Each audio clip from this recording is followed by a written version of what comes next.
Alors bonjour à tous, ça y est, les cueils d'automne ont commencé, Cédric. Oui, bonjour Patrick. Et effectivement, elles ont commencé aujourd'hui. Et bon, il y a déjà du monde qui est venu, on est vendredi. Oui, une belle affluence pour le vendredi, on est content, on est satisfait un petit peu de notre journée. Demain, on attend encore un peu plus de monde, donc voilà, on est vraiment content cette année. Bon, écoute, c'est un peu normal aussi, hein, puisque bon, vous avez quand même fait une super sélection cette année. Oui, bon, pour une première fois pour moi, avec Thomas, on s'est bien débrouillé, oui, cette année, on est content. Alors Thomas, ça a été profitable ton petit voyage là au Japon? Oui, super enrichissant. Voilà, encore vu des belles choses, c'est une belle sélection. Non, bien. Bon, ça te donne une meilleure idée pour l'appréhension des cueils et des sélections, tu sais de quoi on parle maintenant. Oui, voilà, maintenant. C'est sympa hein, là-bas, hein. Le problème là, c'est dangereux, hein. C'est qu'une fois qu'on est allé, on a envie d'y retourner. Hein. Oui, il nous tarde déjà l'année prochaine maintenant, hein, mais bon, faut être patient et puis on verra l'année prochaine maintenant. Bon, maintenant ici, cette année-ci, elle se termine, donc on est dans les cueils d'automne. Cueils d'automne, ça veut dire les Nisei principalement, peut-être un peu de Sensei aussi. Oui, il y a du Sansai, il y a du Yonsai, il y a un peu de tout cette année, ouais. Donc on a élargi, étoffé un petit peu la gamme ici. Oui, la gamme est étoffée. On a pratiqué des tarifs vraiment attractifs cette année. C'était un peu notre but. On a réussi à faire une sélection large qui part d'à partir d'une centaine d'euros cette année et pour aller à toujours un peu plus. Des poissons de belle taille et à des prix intéressants. Alors bon, je sais que tout le monde attend ça. On va quand même un peu regarder ce qu'il y a dans les bowls. Oui. Allez. Alors Cédric, un premier bowl ici.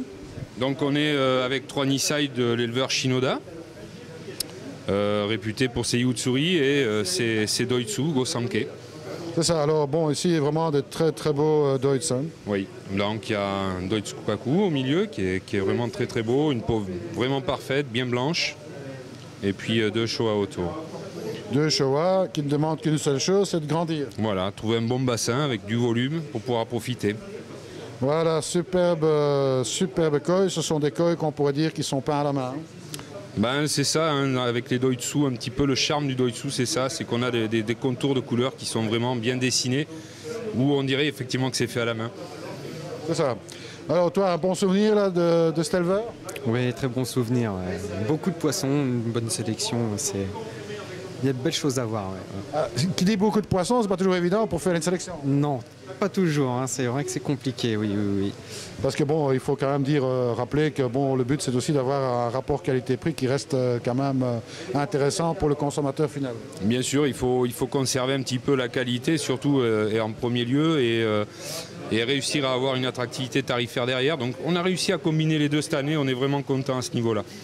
De plus, les éleveurs ont vraiment joué le jeu cette année et je suis satisfait, quoi. Voilà. Eh bien voilà, ça c'est un premier bowl, mais il y en aura plein d'autres. Oui, on va passer à un autre éleveur. Allez, restez avec nous. Alors Cédric, un petit bowl d'Asagi ici. Oui, de l'éleveur Taro Kataoka, là où il y a Koi Farm, pardon. Donc c'est sa spécialité avec les Sankei. Voilà, ça fait quelques années qu'il travaille cette variété et bon là on est vraiment devant des Nisei de très belle qualité. C'est ça, bon, ils sont très clairs, donc ça permettra de les voir évoluer favorablement. Voilà, c'est ça. C'est un peu le but, hein. Il faut les prendre assez clairs pour que dans le futur ils foncent un peu et que le maillage se dévoile petit à petit. C'est ça, bon, il faut attendre 2 ans pour voir un petit peu leur allure finale, on va dire. Voilà, au moins 2 ans, ouais. Et bon, bien entendu, ce sont des poissons qui grandissent relativement bien. Oui, c'est une variété qui pousse bien en bassin et puis qui est vraiment sympathique à avoir évolué. C'est ça. Voilà. Ben voilà, donc Kataoka. Oui, Kataoka. On va passer au suivant. Oui, c'est parti.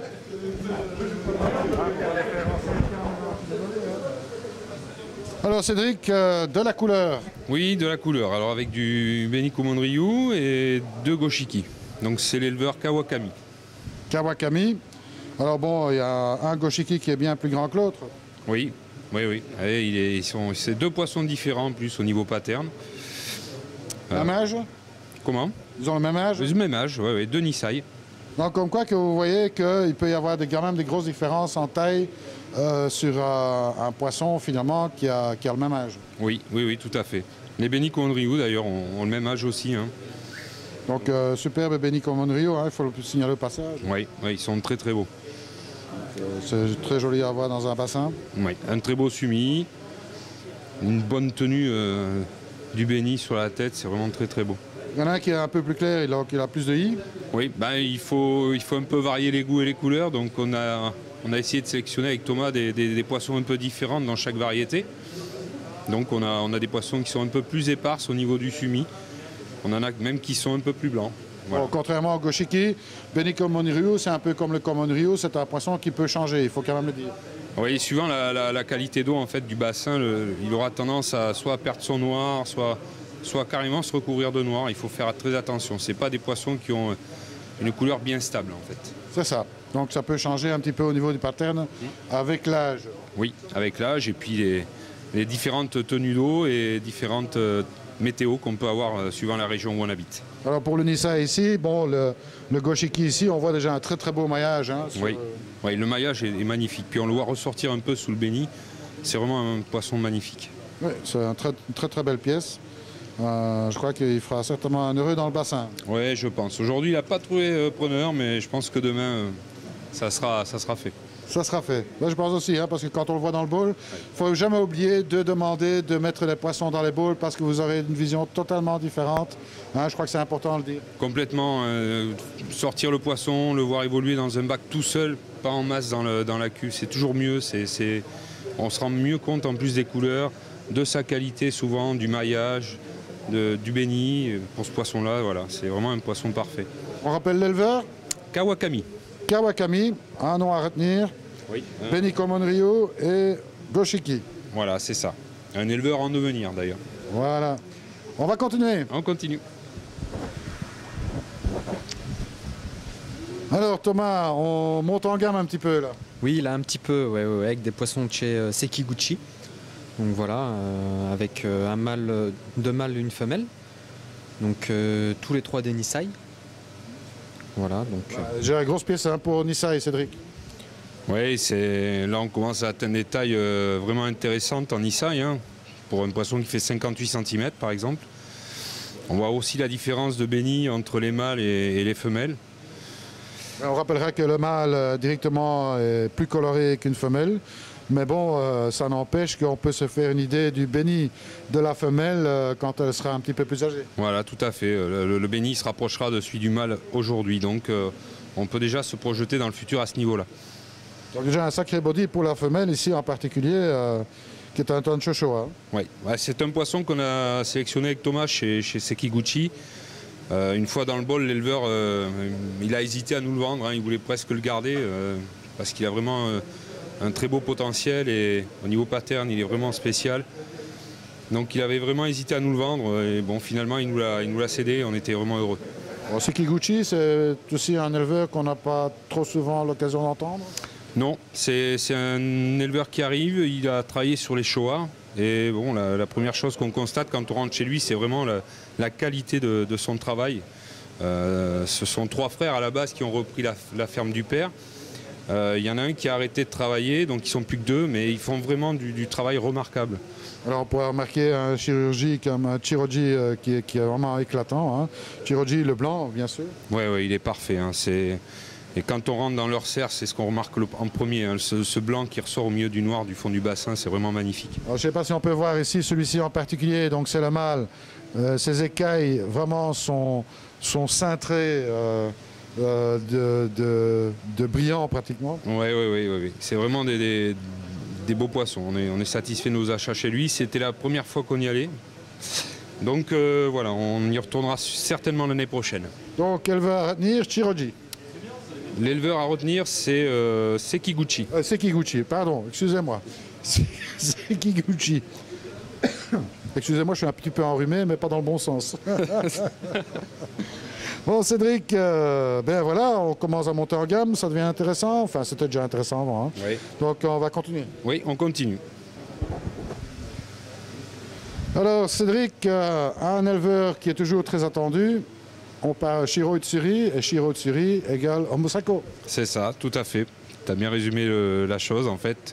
Là, ce sont nos derniers achats au Japon. On a fini en descendant dans le sud pour rendre une visite à Omosako. Voilà, c'était en plus des poissons qu'on a eu par tirage au sort, donc il y avait un petit jeu mis en place par les frères Omosako qui était vraiment sympa. Il y avait une vingtaine de participants, on a vraiment passé une bonne demi-journée, c'était vraiment très très sympa. Ouais, c'est toujours aussi sympa. Oui, oui, on est bien accueillis, de toute façon comme partout là-bas. Hein. Après, ils avaient fait un petit jeu sur des tirages au sort à courte paille. On garde vraiment un bon souvenir avec Thomas parce que ça s'est passé dans... C'était voilà, franchouillard comme on dit, hein. C'était dans la bonne humeur et voilà. Bon, la courte paille, c'était pour le premier qui puisse sélectionner, c'est ça? Oui, c'est ça. En fait, le premier a collé une étiquette, si tu veux, tirer une paille et puis celui qui a attrapé la paille rouge avait gagné. Ah, c'est ça. Et vous avez gagné? Oui, donc on a réussi à avoir ces deux Nisai en fait. Et puis derrière, on a réussi à avoir un Sansai qu'on vous montrera après. Ouais, bon, Nisai, on peut déjà dire qu'ils sont balèzes. Hein. Oui, oui, deux poissons costauds, dont un vraiment qui dépasse l'autre. On a vraiment deux bodies différents à ce niveau-là. Mais bon, on voit des poissons avec énormément de futur, du très beau Motogoro et voilà. Du visu des femelles? Deux femelles, oui. Deux femelles, vraiment très très belles. Absolument, il n'y a rien à dire, il n'y a rien à acheter, comme on dit. Sinon, s'il faut le jeter, ce sera certainement dans un bassin ou l'autre. Oui, oui, et puis jeter un poisson, surtout un Shirotsuri qui vient de là-bas, ça serait vraiment dommage. Hein. Absolument. Donc, on rappelle, Omosako, le maître incontesté du Shiro au Japon. Voilà, et quand on se rend chez lui, on apprécie encore mieux ces mots-là. Hein. Quand on dit maître, c'est vraiment le cas chez lui, quoi. Une petite question, parce que j'avais vu chez Omosako quand même de très beaux Showa aussi. Tu as pu voir quelque chose, Thomas? Alors chez Omosako, on a vu un petit peu de Kujaku. Voilà, donc pareil, hein, super qualité les Kujaku. Et puis 2-3 Goshiki. Voilà. Pas de Showa? Ah non, pas de Showa. C'est assez bizarre parce que bon, les Showa étaient particuliers, à savoir qu'ils sont généralement pas terribles quand ils sont petits, mais là, ils deviennent absolument fabuleux quand ils sont plus grands, enfin plus âgés, quoi. Ben là, non, on a eu accès un peu à toutes les serres et on n'a pas vu de Showa. On a vu des tanches au Showa, effectivement, mais très peu encore une fois. Et voilà, nous avions ciblé cette variété chez lui, hein, le Shirotsuri, parce que c'est ce qui nous manquait dans nos derniers achats et voilà, on a trouvé notre bonheur. Eh bien, restez avec nous parce qu'on continue. Voilà. Alors Cédric, si c'est à la courte paille, elle ne devait pas être si courte que ça, là. Bah si, elle faisait la même taille que les autres, mais bon, on est sur d'autres poissons. Maintenant, on passe sur du Sansai, du poisson de 3 ans. Donc on a eu ce poisson, en fait, au tirage au sort où on était les seuls dessus. Toujours Omosako? Toujours Omosako, toujours le même éleveur. Donc un poisson obtenu à la courte paille et un autre vraiment un achat coup de cœur, en fait. Hein. Ouais, bon, ben, on peut déjà dire à peu près la taille, c'est un poisson de 3 ans. Donc, C'est ça, de taille, je crois qu'ils font 62. Donc voilà, vraiment deux beaux Sansai. Deux poissons différents, deux patterns vraiment différents. Voilà, deux poissons vraiment intéressants, uniquement pour leur pattern. Alors un sumi évidemment extrêmement profond. Oui. Un des deux, bon, celui-là qui est le plus clair va encore développer pas mal de sumi, hein, parce que là, il est loin d'être terminé. Ah oui, oui, c'est vraiment à notre goût, hein, avec Thomas, on est vraiment parti sur ce poisson-là parce qu'il est vraiment plein de futur, celui-là. De notre côté, on a un poisson qui est vraiment magnifique aussi, avec du sumi qui va venir, mais qui est un peu plus fini. Et bon, nous, on est vraiment dans cette optique de regarder le poisson évoluer sur des 2-3 ans. Et je pense que celui-là, c'était le bon compromis. Lui, il a un superbe Motoguro. Oui. En plus, c'est qu'il ne gâche rien, donc très équilibré, super body. Bon, vraiment une très très belle pièce. Oui, oui, oui. Et puis, c'est vraiment des poissons, quand on les sort de l'eau, on voit vraiment la profondeur du sumi. Hein. C'est vraiment la particularité de cet éleveur. Donc, il arrive à faire des très beaux Shirotsuri. Alors, Thomas, je pense que vous y retournez l'année prochaine. Ah ben oui, l'année prochaine, oui, c'est sûr. C'est sûr. Ouais, parce que bon, on ne peut pas passer à côté de poissons comme ça quand même. Hein. Non, non, non. Puis bon, on avait un petit peu mis de côté cette variété-là parce qu'on comptait vraiment avec Thomas finaliser nos achats chez Omosako. On avait à cœur de prendre des poissons chez lui. Et bon, voilà, on n'est vraiment pas déçus. En plus, on a eu un accueil des plus convivial. Donc, on garde vraiment aussi un très bon souvenir de notre visite chez Omosako. Ben moi, je peux vous dire une chose en tous les cas. Si vous n'avez jamais vu à quoi ressemble un vrai Shiro comme sur les photos des calendriers, ben venez faire un tour ici à l'Oasis. Et ben vous avez peut-être encore l'occasion de les voir en espérant qu'ils sont encore toujours là. Oui, oui, ben on verra, moins ce qu'ils trouvent preneur, mais bon, voilà. Moi, je vous souhaite quand même qu'ils prennent preneur, mais bon, ces poissons-là restent quand même tout l'hiver. Il faut rappeler que bon, les poissons qui sont vendus aujourd'hui restent ici l'hiver et partiront normalement chez leur propriétaire, sauf si celui-ci chauffe son bassin pour le printemps. Ouais, nous, on garde vraiment les poissons jusqu'au mois d'avril, hein. C'est la philosophie de l'entreprise. Vraiment garantir un poisson sain quand il sera livré et livré au bon moment dans l'année. Avril, c'est un bon compromis. Les eaux commencent à se réchauffer. Nous, on est à peu près à la même température en intérieur, donc Donc vous avez encore jusqu'au mois d'avril pour espérer voir ces deux superbes pièces. Voilà, c'est ça, jusqu'au mois d'avril. Eh bien voilà, donc moi je vous invite à le faire, hein, franchement, parce qu'on n'a pas l'occasion de voir tous les jours des poissons comme ça. Qu'est-ce que tu en penses, Thomas? Non, c'est sûr, hein, c'est pas l'occasion, donc profitez-en, venez nous voir. Voilà, venez les voir surtout. Absolument. Bon, j'ai toujours dit que faut pas être riche pour apprécier un koi à sa juste valeur. Non, et puis des fois, on n'a peut-être pas tous les jours les moyens de s'acheter des beaux poissons, mais de venir en tant que visiteur, comme ça, les regarder, on a toujours ce plaisir à voir vraiment, pouvoir comparer la qualité entre les poissons. Et bon, voilà, là, c'est vraiment du très très beau poisson. Allez, on continue.